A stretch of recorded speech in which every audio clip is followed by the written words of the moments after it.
conversation, I had no concept of the ways in which machines could inform me or anyone about themselves.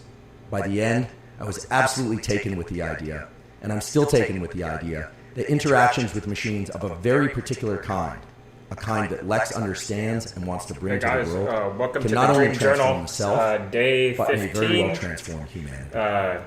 So whether or not you're familiar with Dr. Lex Friedman or not, I'm certain you're going to learn a tremendous amount from him during the course of our discussion. I'm going to be streaming the Huberman podcast in the background.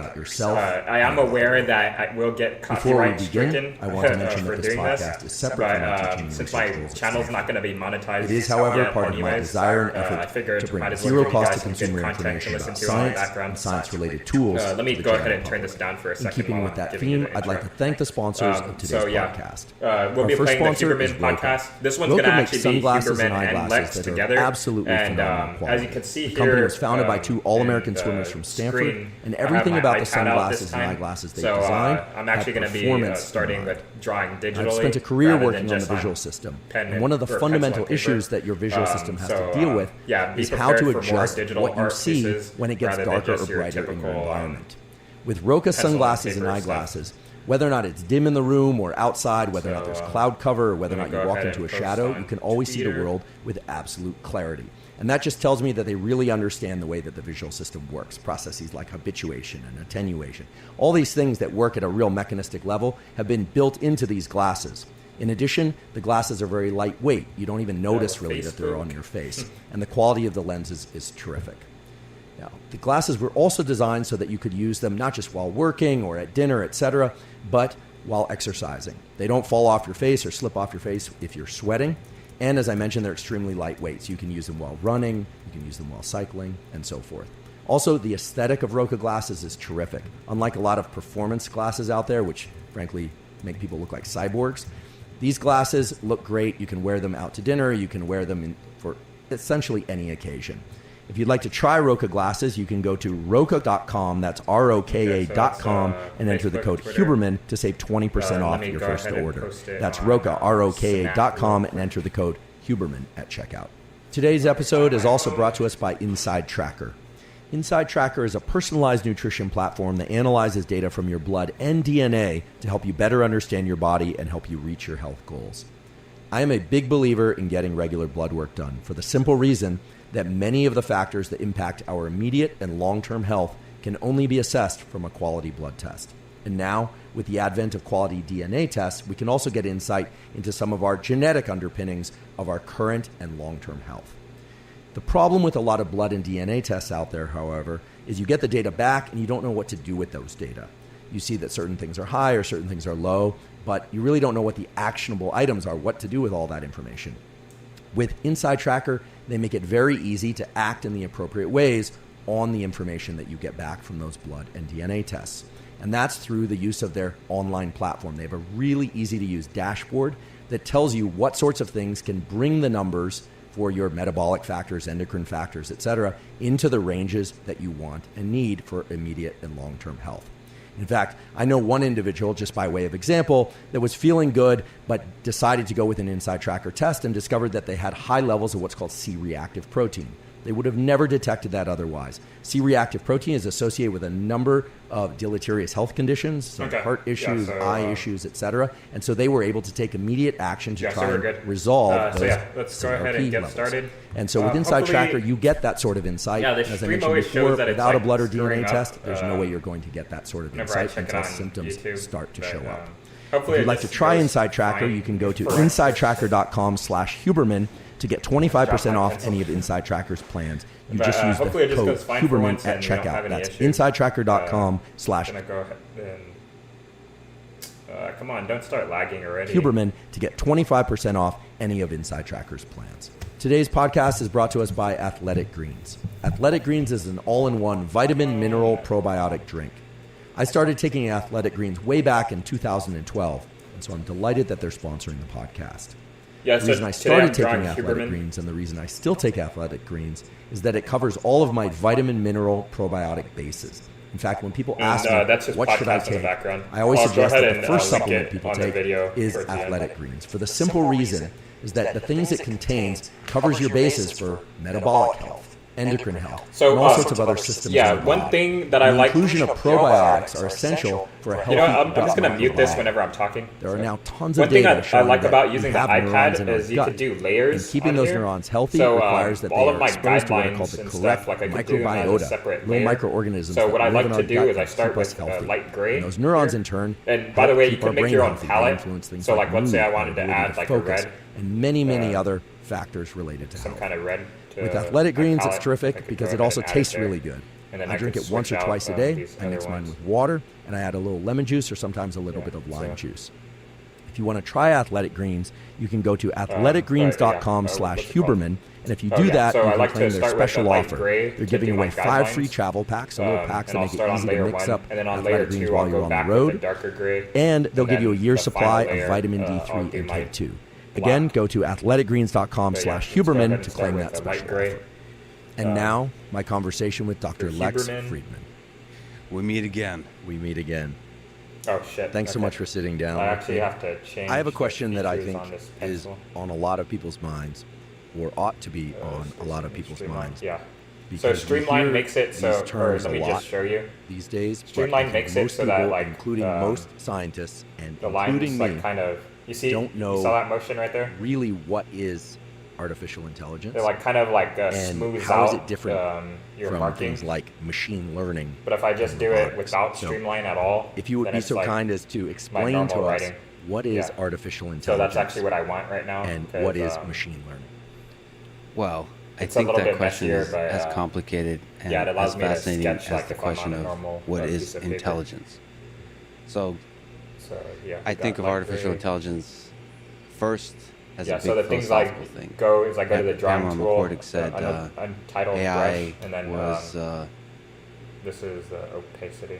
AI was the ancient wish to forge the gods, or was born as an ancient wish to forge the gods. So I think at the big philosophical level, it's our longing to create other intelligent systems, perhaps systems more powerful than us. At the there's also a shortcut level, on the pen. I think it's where also you double a set tap of and it goes to the tools eraser. So I'm that are computational mathematical tools to automate different tasks. And then also, it's our attempt to understand our own mind. So build systems that exhibit some intelligent behavior in order to understand what is intelligence in our own I plan on getting... so all those things are true.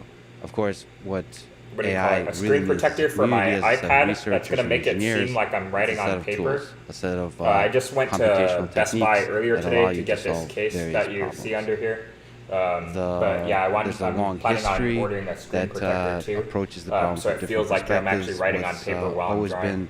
I think throughout one of the threads, one of the communities goes under the flag of machine learning, which is emphasizing in the AI space the task of learning. Like I said, it's a real how do you rough make sketch. a machine that I probably could have left it a little bit more streamlined streamlined kind of process that feature, and learns to become better and better in a particular task. Yeah, for now I'm just gonna kind of what's been most very effective in the recent about 15 years is a set of techniques that fall under the flag of deep learning that utilize neural networks. Actually a little bit thicker than neural networks. So another thing I like about the iPad is I can kind of cheat things here. Inspired by so this is like the cropping tool. Brain, it's a freehand cropping tool. So like they have a network of these little basic computational units called neurons, artificial neurons, and then I do and they have these architectures that have an input and an output. They know nothing in the beginning, and they're tasked with learning something interesting.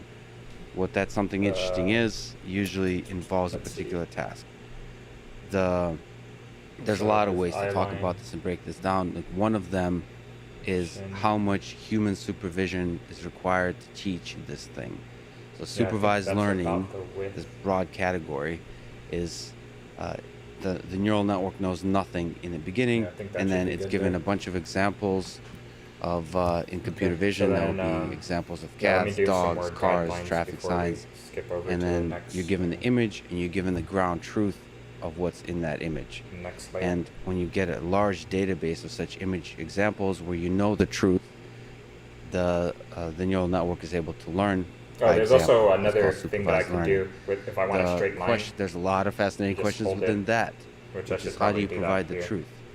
When you're given an image of a cat, how do you provide to the computer that this image contains a cat? Do you just say the entire image is a picture of a cat?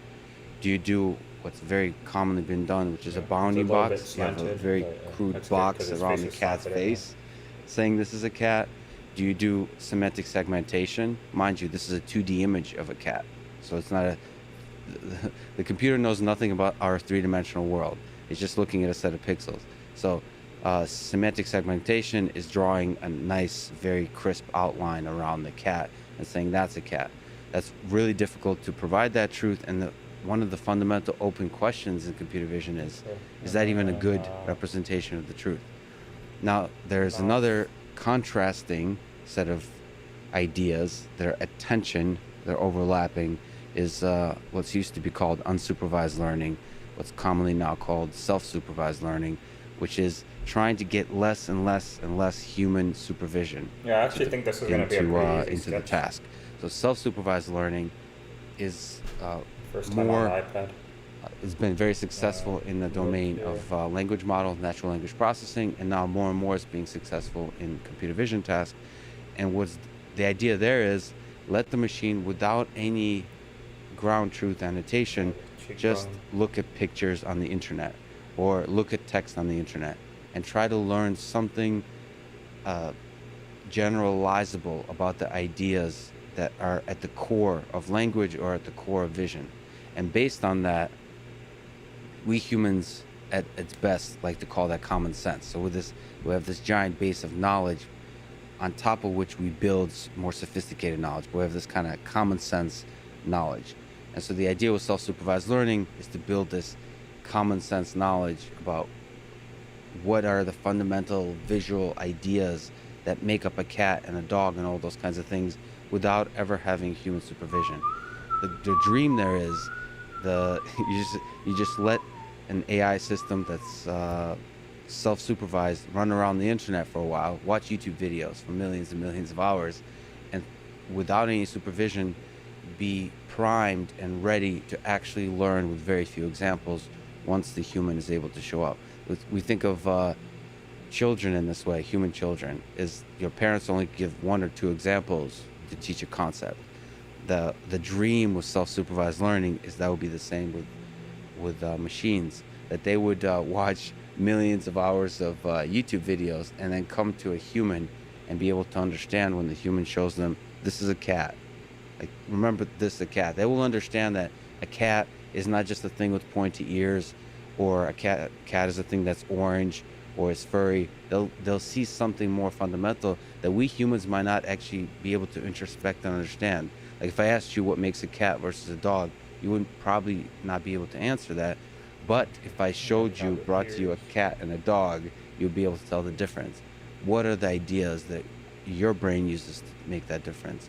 That's the whole dream of self-supervised learning, is it would be able to learn that on its own, that set of common sense knowledge that's able to tell the difference. And then there's like a lot of incredible uses of self-supervised learning, very weirdly called self-play mechanism. That's the mechanism behind the reinforcement learning successes of the systems that wanted Go. Yeah, let me go ahead and turn that podcast AlphaZero, on, I guess. that wanted chess. Oh, I see.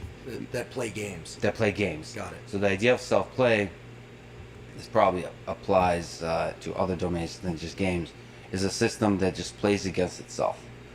And this is fascinating in all kinds of domains, but it knows nothing in the beginning, and the whole idea is it creates a bunch of mutations of itself and plays against those versions of itself.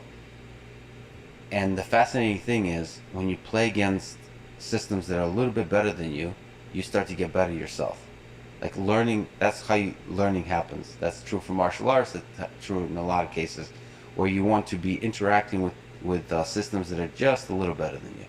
And then through this process of interacting with systems just a little better than you, you start following this process where everybody starts getting better and better and better and better until you are several orders of magnitude better than the world champion in chess, for example.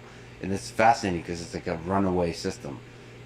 one of the most terrifying and exciting things that David Silver, the creator of AlphaGo and AlphaZero, one of the leaders of the team, said. So let me do a little bit of eyebrows too. To me, is they haven't found the ceiling for AlphaZero, meaning it could just arbitrarily keep improving.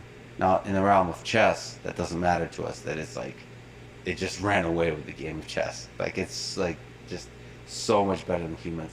But the question is, what if you can create that in the realm that does have a bigger, deeper effect on human beings, on societies? That could be a terrifying process. To me, it's an exciting process if you supervise it correctly. If you inject, what's called value alignment, you make sure that the goals that the AI is optimizing is aligned with human beings and human societies. There's a lot of fascinating things to talk about within the specifics of neural networks and all the problems that people are working on. But I would say the really big, exciting one is self-supervised learning.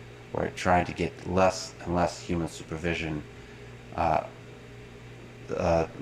and less human supervision of neural networks. And also, just a comment, and I'll shut up. No, please keep going. I'm learning. I have questions, but I'm learning, so please keep going. So that, to me, what's exciting is not the theory, it's always the application. One of the most exciting applications of artificial intelligence, specifically neural networks and machine learning, is Tesla Autopilot. So these are systems that are working in the real world. This isn't an academic exercise. This is human lives at stake. This is safety critical. These are automated vehicles. Autonomous vehicles. Semi-autonomous. We want to be. Okay. We've gone through wars on these topics. Semi-autonomous vehicles. Semi-autonomous. So even though it's called FSD, full self-driving, it is currently not fully autonomous. So now we're on layer 2. Human supervision is required. So human is tasked with overseeing the systems. In fact, I'll probably actually do just 2 layers for this picture. This is a human 3, factor psychology really question, which is fascinating. I'm fascinated by the whole space, which is a whole nother space of human-robot interaction. When AI systems and humans work together to accomplish tasks, that dance to me is one of the smaller communities, but I think it will be one of the most important open problems once they're solved.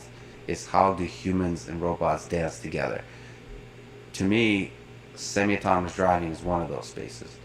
So for Elon, for example, he doesn't see it that way. He sees semi-autonomous driving as a stepping stone towards fully autonomous driving. Like, humans and robots can't dance well together. Let humans and humans dance and let robots and robots dance. Like, we need to, this is an engineering problem, we need to design a perfect robot that solves this problem. To me, forever, maybe this is not the case with driving, but the world is going to be full of problems where it's always humans and robots have to interact, because I think robots will always be flawed, just like humans are going to be flawed, are flawed. And that's what makes life beautiful, that they're flawed. That's where learning happens, at the edge of your capabilities. So you always have to figure out how can flawed robots and flawed humans interact together such that they like the sum is bigger than the whole, as opposed to focusing on just building the perfect robot. So that's one of the most exciting applications, I would say, of artificial intelligence to me, is autonomous driving and semi-autonomous driving. And that's a really good example of machine learning, because those systems are constantly learning. And there's a process there that maybe I can comment on. Andre Karpathy, who's the head of Autopilot, calls it the data engine. And this process applies for a lot of machine learning, which is you build a system that's pretty good at doing stuff, you send it out into the real world, it starts doing the stuff, and then it runs into what are called edge cases, like failure cases, where it screws up. We do this as kids. That we do this as adults. We do this as adults, exactly. But we learn really quickly. But the whole point, and this is the fascinating thing about driving, is you realize there's millions of edge cases. There's just like weird situations that you did not expect. And so the data engine process is you collect those edge cases and then you go back to the drawing board and learn from them. And so you have to create this data pipeline where all these cars, hundreds of thousands of cars, are driving around, and something weird happens.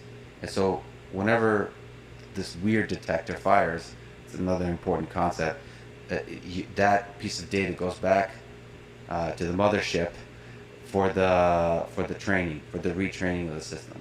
And through this data engine process, it keeps improving and getting better and better and better and better. So basically, you send out a pretty clever AI systems out into the world and let it find the edge cases. Let it screw up just enough to figure out where the edge cases are, and then go back and learn from them, and then send out that new version and keep updating that version. Is the updating done by humans? The annotation is done by humans. So you have to, the weird examples come back, the edge cases, and you have to label what actually happened in there. There's also some mechanisms for automatically labeling, but mostly I think you always have to rely on humans to improve, to understand what's happening in the weird cases. And then there's a lot of debate, and that's the other thing, what is artificial intelligence? Which is a bunch of smart people having very different opinions about what is intelligence. So AI is basically a community of people who don't agree on anything. Yeah, it seems to be the case. First of all, this is a beautiful description of terms that I've heard many times among my colleagues at Stanford, at meetings, in the outside world, and there's so many fascinating things. I have so many questions, but I do want to ask one question about the culture of AI, because it does seem to be a community where, at least as an outsider, where it seems like there's very little consensus about what the terms and the operational definitions even mean.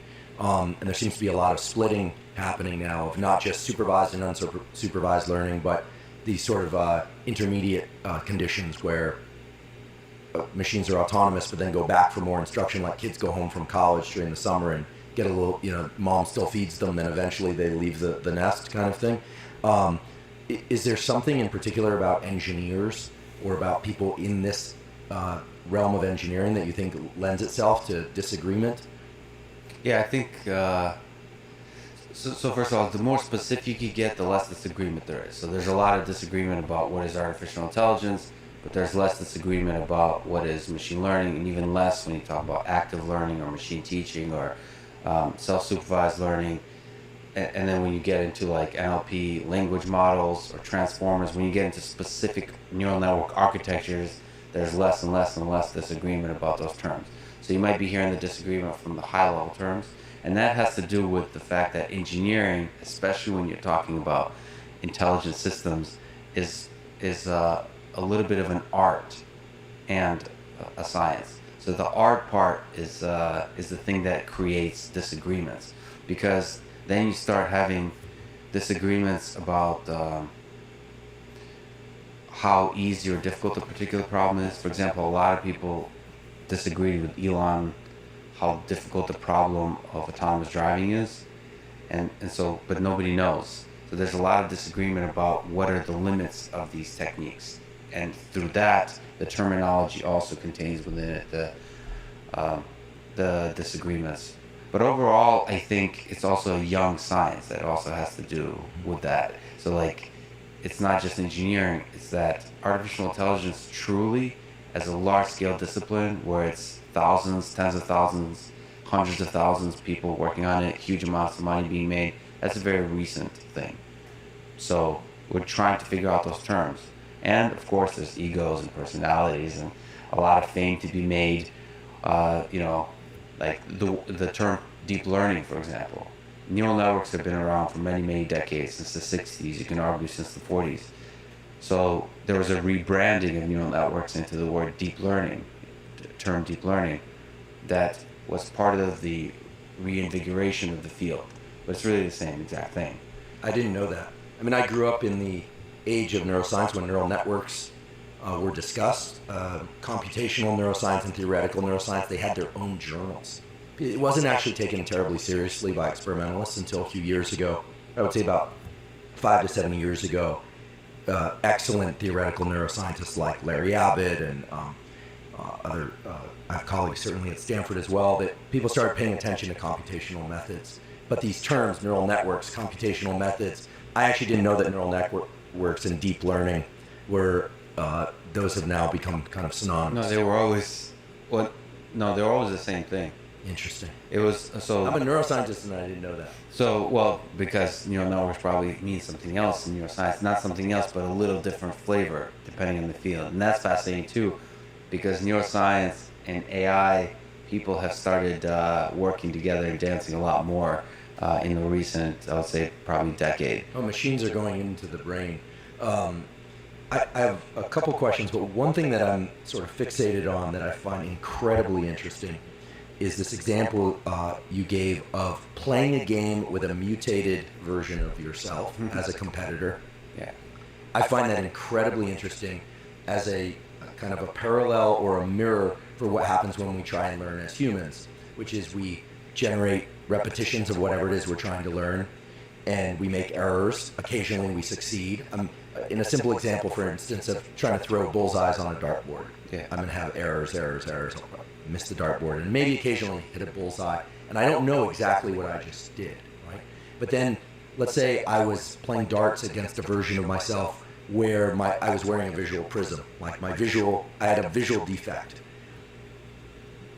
You learn certain things in that mode as well. You're saying that a machine can sort of mutate itself. Does the mutation always cause a deficiency that it needs to overcome? Because mutations in biology sometimes give us superpowers, right? Occasionally you'll get somebody who has better than 20/20 vision and they can see better than 99.9% of people out there. Mm-hmm. So when you talk about a machine playing a game against a mutated version of itself, is the mutation always what we call a negative mutation or an adaptive or a maladaptive mutation? No, you don't know until you get... you mutate first and then figure out, and they compete against each other. So you're evolving, the machine gets to evolve itself in real time. Yeah, and I think of it, which would be exciting if you could actually do with humans. It's not just, so usually you freeze a version of the system. So really you take an Andrew of yesterday and you make 10 clones of them, and then maybe you mutate, maybe not, and then you do a bunch of competitions of the Andrew of today. Like you fight to the death. Who wins last? So I love that idea of like creating a bunch of clones of myself from each of the day for the past year, and just seeing who's going to be better at like podcasting or science or picking up chicks at a bar or I don't know, or competing in jiu-jitsu. That's one way to do it. I mean, a lot of Lexes would have to die for that process, but that's essentially what happens is in reinforcement learning through the self-play mechanisms. It's a graveyard of systems that didn't do that well, and the surviving, the good ones survive. Do you think that Darwin's theory of evolution might have worked in some sense in this way, but at the population level? I mean, you get a bunch of birds with different shaped beaks, and some birds have the shaped beak that allows them to get the seeds. I mean, it's a trivially simple example of Darwinian evolution, but I think it's correct, if not, even though it's not exhaustive. Is that what you're referring to? You essentially that normally this is done between members of a different species. Lots of different members of species have different traits, and some get selected for. But you could actually create multiple versions of yourself with different traits. So I should probably have said this, but perhaps it's implied, with machine learning, with reinforcement learning, and through these processes, one of the big requirements is to have an objective function, a loss function, a utility function. Those are all different terms for the same thing. There's an equation that says what's good, and then you're trying to optimize that equation. It's kind of difficult to draw eyes on the iPad for these systems, because it's a game. Like with chess, there's a goal. But for anything you want machine learning to solve, there needs to be an objective function. In machine learning, it's usually called loss function that you're optimizing. The interesting thing about evolution, complicated of course, but the goal also seems to be evolving. Like it's, I guess, adaptation to the environment is the goal, but it's unclear you can convert that always. It's like survival of the fittest. It's unclear what the fittest is. In machine learning, the starting point, and this is like what human ingenuity provides, is that fitness function of what's good and what's bad. It lets you know which of the systems is going to win. So you need to have an equation like that. One of the fascinating things about humans is we figure out objective functions for ourselves. Like it's the meaning of life. Like, why the hell are we here? And a machine currently has to have that's basically Huberman. A hard-coded statement about why. It has to have a meaning of artificial intelligence. It's not bad, but like I put the nose too long. So there's a lot of eyes are a little bit bigger than they should be. About let's see. that the face structure is actually not bad. About learning new things. So I think the face structure is what I got on point the best. But if you want a machine to be able his face is a little bit longer than I think. It has to be like given this half of his face. Clear statements. The bottom of half of his face is a little bit more long and that's more one of the square. challenges of artificial intelligence. Yeah, it's a lot more formalize squared off. In order to solve a problem, you have to formalize it. And you have to provide both like the full sensory information. You have to be very clear about what is the data that's being collected. And what's his first name? I think it's Andrew about the objective function. What is the goal that you're trying to reach? Yeah, Andrew Huberman. That's a very difficult thing for artificial intelligence. I love that you mentioned curiosity. I'm sure this definition falls short in many ways, but I define curiosity as a strong interest in knowing something, but without an attachment to the outcome. That's it's sort today's of episode of the Dream Journal. It's not first episode on the search, iPad. But thanks for watching, guys. I hope you enjoyed it. It's really that's just a desire Andrew to discover and Huberman while unveil listening to the what's Andrew there, Huberman without podcast. hoping it's tomorrow we'll be doing gold Lex coin under Friedman, a rock. You're just and then looking I'll do under rocks. Joe Rogan after Is that that. more or less I kind of just want to like draw a whole within bunch of machine people learning? that It sounds like inspire there me, are elements and of reward prediction, kind of like and, just branch into rewards digital the machine artwork has to from know there. when it's done the But right thing. digital art So, will probably be coming towards the Can end of the you make year. machines Right that now, are I'm just like curious, working on my or are sketching. the sorts of machines that you are describing. But yeah, just be curious by prepared for design? that, because like if you want any kind of artwork, curiosity of is course, kind of a commission me, symptom, and not I'll do it to the best of my ability. So just keep in mind, happens is, like I'm gonna come out with the NFT big video, trade-offs in reinforcement updated learning one is this that goes like way exploration deeper into versus NFTs. exploitation. I'm currently doing the So, research very little, on it pays on my off to own. explore Like I'm researching even deeper into suboptimal, Ethereum and seeing like what even all the trajectories that seem capabilities like of they're not Ethereum going to lead are. anywhere. I highly That's called recommend exploration. checking out The smarter and this smarter book. and smarter you get, the more This book here, let me go ahead and turn off the exploitation, podcast. meaning But I highly you, recommend checking take the out this best book solution, here, take the best path. Mastering Ethereum, if Now, you want to through get that process, real deep the into Ethereum exploration and like what all the can capabilities look of like it is. curiosity. They as have like a humans. whole bunch of But great it's chapters really in just here. trying to get out of The the first local two optimum of the thing are that's the already ones discovered. that It's give you like the introduction from to an AI Ethereum, perspective, it's but it always also goes looking into to optimize the objective like the function. different It derives. what is Ethereum and we can Ethereum talk about this Basics. a lot Those are more, going to give you like the but introduction in to terms of Ethereum. the tools, But it also machine gets into learning like the today, actual it technology derives behind no it. They pleasure talk about Ethereum from just the clients, curiosity the actual of, like, cryptography of Ethereum, I don't know, and how it's like secure discovery. with the So addresses there's no and all dopamine that. for There's no machine. dopamine. Oh, There's no interesting reward fact system, that like chemical, or kind of I helps guess you understand electronic Ethereum. reward system. Ethereum's almost That like a said, general purpose if you look at computer, machine learning whereas literature, Bitcoin is just the like reinforcement learning a literature, computer they that will tells use, like, how much DeepMind value uses terms like transferred dopamine. or They're how much value has constantly been transferred from trying one to wallet use to the another. human brain to So inspire totally new Bitcoin is solutions basically to like this a fixed program So they'll computer think, like, where it how tells does like dopamine what function is the in the wallet human brain, balances and how for can all that the lead wallets in the to Bitcoin more, network. And that's interesting it. ways That's to basically what a discover blockchain optimal does. Its solutions. But blockchain ultimately, has currently, done since 2009 when the there first has to block be was posted. a formal It just tells objective you function. how much Now, you could Bitcoin argue is that being humans produced also has a and set which of wallet objective is it going functions we're trying to to. And that's optimize. it. We're So just not able Ethereum, to on the other introspect them. hand, this was a We blockchain don't used for actually tracking know data what we're and looking for and information, seeking. basically. Well, like Lisa Feldman Barrett, who Data and at code, least on like you Instagram. could view like I hope how you- code yeah, and yeah, I hope data you has been actually, transferred have her within on its this podcast. blockchain. That would be So terrific. it's more like a general So, purpose she has a computer very, where it stores different states it has of to like do a with program and like how it has homeostasis, like run that. up to that point. So like Basically, you there's a could very go all the dumb way back to the objective beginning of function that the brain is Ethereum trying and to see like optimize how to keep, different like, programs body on Ethereum temperatures. have Like, evolved. there's a very which dumb just kind sounds of like fucking optimization crazy.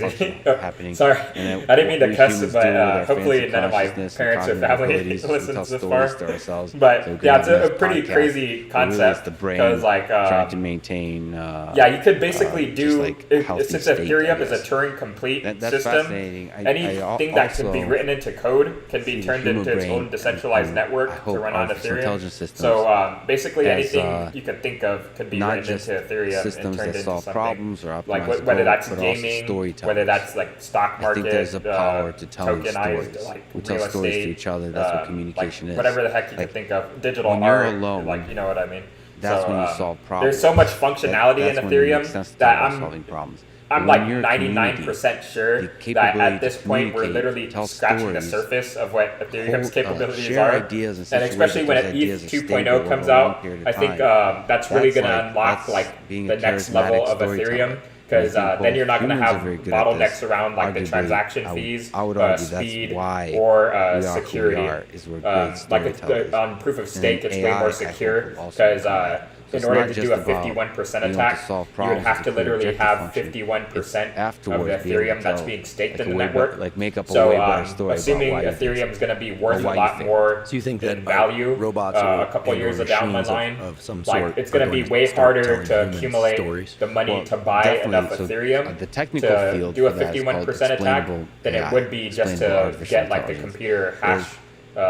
Trying to figure get out enough how you get computing energy AI system to crack the network, to explain to which us is humans a pretty why the freaking hell interesting it's big, concept. Because whenever or I why first it thought of succeeded. proof of stake versus proof of work, there's a lot of I had never thought about versions that. of this, But to it's actually more expensive to have understands the enough world. tokens to do a That's a really 51% difficult attack problem, on a especially proof of with stake neural networks network that like are, Ethereum, just because Ethereum is like famously so opaque, valuable at this that point. they Than it don't is understand in to many do a cases why a 51% attack particular neural on network Bitcoin, does which what would it just does take so well. a lot of And hash to try to figure power out where with it's going to computing fail, systems. that requires So like it would AI take a lot to of energy explain in the itself. real world, It's but it a would be huge cheaper to amount get of that money. energy in the real world than it would be to there's a huge amount of money buy in this, tokens especially in the for digital government world on funding and so on. Ethereum. Because if you want Hopefully to that makes deploy sense. I'm kind of AI rambling right systems now, in the real but world, we yeah, in humans the at video, least like wanna I'll ask it a simplify question it like why a the lot hell did more, you do like I that? typically Like, try to do. in a dark way. The other part of Why this did book you I just recommend kill that checking person? out is on oracles. Like if a car ran over a person, so we I can should have read this understand part for why my that Chainlink happened. video, And, but I am going to come out with now a again, Chainlink we're 2.0 sometimes very video, unfair so I'll to make sure to read over AI that systems oracles because chapter we for you guys humans and can put some often not information in there. explain why very And then well. tokens. But that's the field this of is they